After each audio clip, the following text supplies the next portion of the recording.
എന്തായാലും നടരാജിലേക്ക് കൂടെ പോവുകയാണ്. നടരാജ, വെടിക്കെട്ടിന്റെ അപകടത്തിന്റെ പശ്ചാത്തലത്തിൽ പൂരം ചടങ്ങുകൾ മാത്രമാക്കാനുള്ള ഒരു ആലോചന നിലനിൽക്കുന്നുണ്ട്. വെടിക്കെട്ട് ഉൾപ്പെടെ പൂർണ്ണമായും ഒഴിവാക്കിക്കൊണ്ട് പൂരം ചടങ്ങ് മാത്രമാക്കി നടക്കാനുള്ള ആലോചന, അക്കാര്യത്തിൽ എപ്പോഴേക്കും ഒരു തീരുമാനമുണ്ടാകും?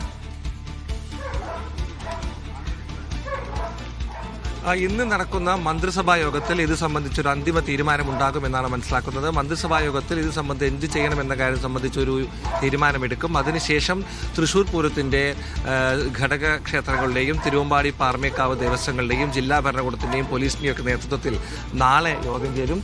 നാളെ യോഗം ചേരുന്നതനുസരിച്ചായിരിക്കും നടത്തിപ്പ് സംബന്ധിച്ചൊരു അന്തിമ തീരുമാനമുണ്ടാവുക. പൂരം ചടങ്ങുകൾ മാത്രമാക്കി മാറ്റാനാണ് നിലവിലെ ആലോചന. പക്ഷേ ഇക്കാര്യത്തിൽ തീരുമാനം ഒരു വ്യക്തിക്കോ ഒരു ദേവസ്വത്തിനോ സംഘടനയ്ക്കോ മാത്രമായി എടുക്കാൻ കഴിയില്ല. നമ്മളിപ്പോൾ ഉള്ളത് പാറമേക്കാവ് ദേവസ്വം സെക്രട്ടറി രാജേഷിൻ്റെ വീട്ടിലാണ്. അദ്ദേഹം അല്പസമയത്തിനകം പാറമേക്കാവ് ദേവസ്വത്തിൻ്റെ നിലപാട് ഇക്കാര്യത്തിൽ പറയുമെന്നാണ് പ്രതീക്ഷിക്കുന്നത്. എന്തായാലും നേരത്തെ പറഞ്ഞതുപോലെ പൂരം ചടങ്ങ് മാത്രമായി നടത്തുക എന്ന് പറയുന്നത് എത്രത്തോളം പ്രായോഗികമാണ് എന്നുള്ള കാര്യമാണ് നമുക്ക് അറിയേണ്ടത്. അദ്ദേഹത്തിൻ്റെ പ്രതികരണം നമുക്ക് നോക്കാം. രാജേട്ടാ, ലൈവിലാണ്.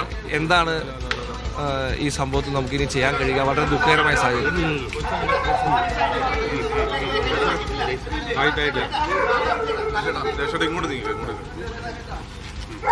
വളരെ ദുഃഖകരമായ സാഹചര്യമാണ്. ഇനി എന്താണ് തുടർ നടപടികൾ ചെയ്യാൻ കഴിയുക? വളരെ അധികം ദുഃഖകരമായിട്ടൊരു സംഭവമാണ് ഇന്നലെ നടന്നത്. അനുശോചനം രേഖപ്പെടുത്തുന്നു.